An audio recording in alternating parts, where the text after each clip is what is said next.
Okay, let's jump right in. The paper we're looking at is DeepSeek Math Dath V2 towards self-verifiable mathematical reasoning. Hmm. And this one feels like a really big step forward for math and AI. It really is. The core breakthrough here is that it stops relying on, just the final answer being correct. Yeah. That's been a huge limitation for a long time. Right, so the DeepSeek AI team basically changed the entire game. It's not about getting the right number on a test like Amen anymore. It's about proving theorems rigorously. Exactly. And they do it with this really clever methodology. They trained a dedicated verifier model. Its only job is to assess the quality of a mathematical proof and give it a score. Like 1 for perfect, 0.5 for a good attempt with flaws, or of just fundamentally wrong. And the generator, the model actually writing the proof, uses that verifier's feedback to get better. It learns to check its own work. It's literally rewarded for finding and fixing its own mistakes before it gives a final answer. And the results are just staggering. We're talking gold medal level at the IMO and CMO, the top high school math competitions. And then it scored 118 out of 120 on the Putnam exam, the undergraduate one. The human high score is 90. It just completely blew it out of the water. That's incredible. So let's unpack that. For our audience, we're all pretty familiar with reinforcement learning. Why isn't just rewarding the final answer good enough? We've seen models get really good at certain benchmarks that way. Yeah, and it works up to a point. But it has these two fundamental flaws once you get into real complex reasoning. First, the final answer is just an unreliable proxy for good logic. I think we've all seen that in code, right? Yeah. The output is correct, but how it got there is a complete nightmare. Terrifying, winding logic that just happens to work. Exactly that. It's the mathematical version. You can have errors that cancel each other out or just pure luck. So models trained that way often spit out proofs that look plausible but are full of holes. But the second problem is even bigger. The whole approach is basically useless for theorem proving. Because there is no single numerical answer. The proof is the answer. The entire RL mechanism of is the number right just completely breaks down. It does. And what the DeepSeek team saw was that when you ask these older LLMs to check a proof, they're not really self-aware. They have these really high false positive rates. They'll say a bad proof is perfectly fine. Humans, on the other hand, can spot flaws even if we don't know the perfect answer. That intuition is what they needed to build into the AI. Okay, so the problem is flawed logic and a total lack of self-awareness.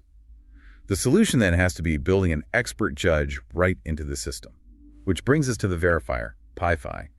How did they actually train this thing to be as rigorous as a human expert?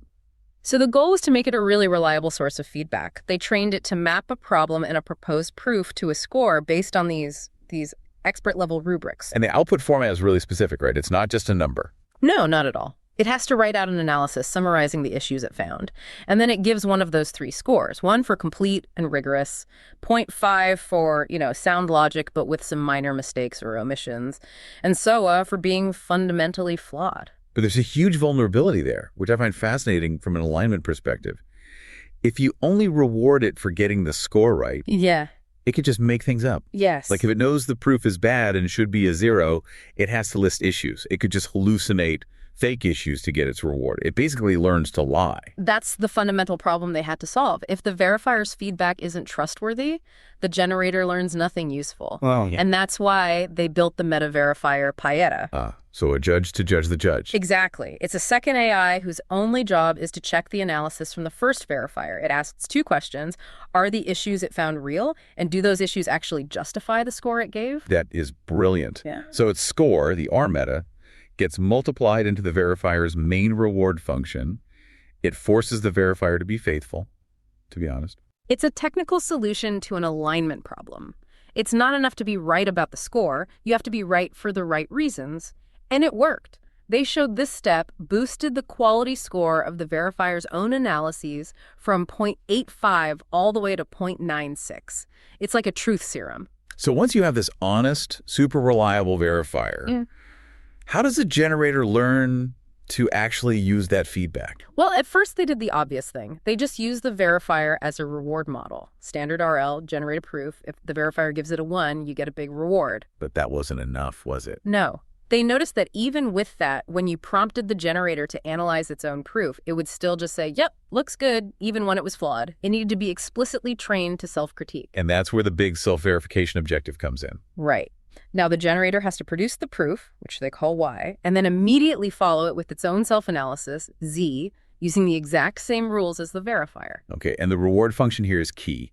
It's a mix of the proof quality and the self-analysis quality. Correct. The final reward is R equals some format stuff times alpha times RY plus beta times RZ. And the weights are something like 0.76 for the proof quality and 0.24 for the self-analysis quality. So let me get this straight. If it writes a perfect proof and says it's perfect, it gets the max reward. But if it writes a bad proof and lies, saying it's perfect, that second part of the equation, the RZ, gets hammered and its total reward drops. Exactly. The beta term is the incentive for honesty. So the best strategy for the model is to write a perfect proof. But the second best strategy is to write a flawed proof and then honestly point out its own flaws. That's better than lying. And that's self-verifiability. The model knows that the best path to a high reward is to find and fix its own problems before it even submits its answer. It creates this internal refinement loop. It's incentivized to do its own quality control. So the paper talks about this synergistic cycle. The generator gets better, which makes harder problems for the verifier, which makes the verifier better, and so on. But that creates a bottleneck, right? Yeah. How do you keep getting high-quality labels for these insanely hard proofs without a huge team of human experts? Yeah, that section on scaling verification compute is so important. They completely automated the labeling process. How do you automate something that requires that much expert judgment and not just introduce a ton of noise? With a ton of compute, basically. And the meta verifier, for any new, really tough proof, they don't just run the verifier once. They generate, say, 64 independent analyses for that one proof. Wait, 64 times? That sounds incredibly expensive. It is, but remember, this is for generating the training data, not for inference. You're amortizing that cost over the whole training run, and they don't stop there. If any of those 64 runs find a problem, give a score of 0 or 0.5, they then run the meta verifier on those analyses to make sure the reported flaw is actually real. So the 64 verifiers are like a panel of independent reviewers, and the meta verifier is the editor-in-chief making sure their reviews aren't bogus. Perfect analogy. A proof only gets labeled with a low score if a certain number of valid negative analyses agree. If, across all 64 attempts, no one can find a legitimate flaw, it gets labeled with a 1 put. And they showed this automated pipeline was just as good as human experts. So that's how they could scale up to something as complex as the Putnam competition. The paper mentions they use Group Relative Policy Optimization, GRPO, for the training. For our listeners, why that instead of something like PPO? GRPO is really designed for multi-agent systems where you have both competition and cooperation, and that's exactly what this is. You're not just training the generator against a fixed environment, you're training the generator against an ever-improving verifier, and vice versa. GRPO helps maintain stability in that kind of dynamic system. That makes a lot of sense. Okay, let's get to the score sheet. How did it actually do on the benchmarks? It's a clean sweep.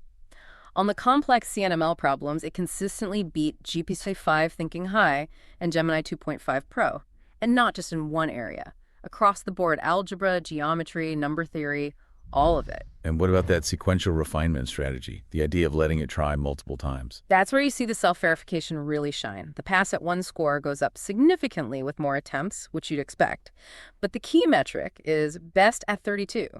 That's the score of the single best proof it produced, as chosen by the model itself.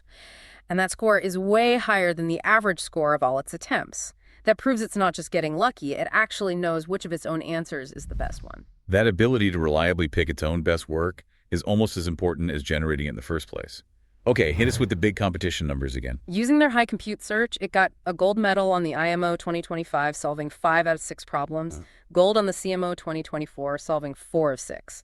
These are the absolute peak of high school math. Yeah, and the Putnam. Let's just remind everyone how hard that test is. It's for undergraduate math students, and the problems are famous for being incredibly non-routine. They take hours of deep thought from the very best human students. And DeepSeek Math V2 scored 118 out of 120. It solved 11 of the 12 problems completely. Again, the highest human score ever is 90. So this isn't just a small improvement, it's a complete paradigm shift. And it also went head-to-head with DeepMind's DeepThink on the IMO proof bench and outperformed it. Yeah, the main takeaway say is that when you guide the model's compute with a reliable, built-in self-checking mechanism, it can solve problems that were previously the exclusive domain of elite human mathematicians. So what does this all really mean? It feels like we have concrete proof now that LLMs can develop real, honest self-evaluation skills for incredibly complex tasks. We're finally moving beyond just rewarding simple, final answers. Absolutely. And for the researchers listening, just to quickly recap the 4 technical pillars here. 1, you train a really accurate LLM-based proof verifier. 2, you use meta verification to stop it from hallucinating and keep it honest. 3, you create a reward structure that explicitly incentivizes the generator to do its own quality control. And 4, you build a scalable automated pipeline using massive parallelism to label new, harder problems, so you don't need an army of human experts. Right. And if you zoom out, progress in this kind of informal natural language theorem proving is going to be a huge benefit to the world of formal reasoning systems like Glean or SeedProver. The informal system can provide the intuition that guides the formal one. So to leave our listeners with something to think about, we now have a system that can solve problems that take the best human competitors hours of intense focus. What happens when these LLM-based verifiers, which can provide rigorous, high-speed, and honest feedback, become widely available? How does that change how we design math competitions, or even how we teach proofwriting in universities? It really makes you question what the definition of mathematical expertise is going to look like in the near future.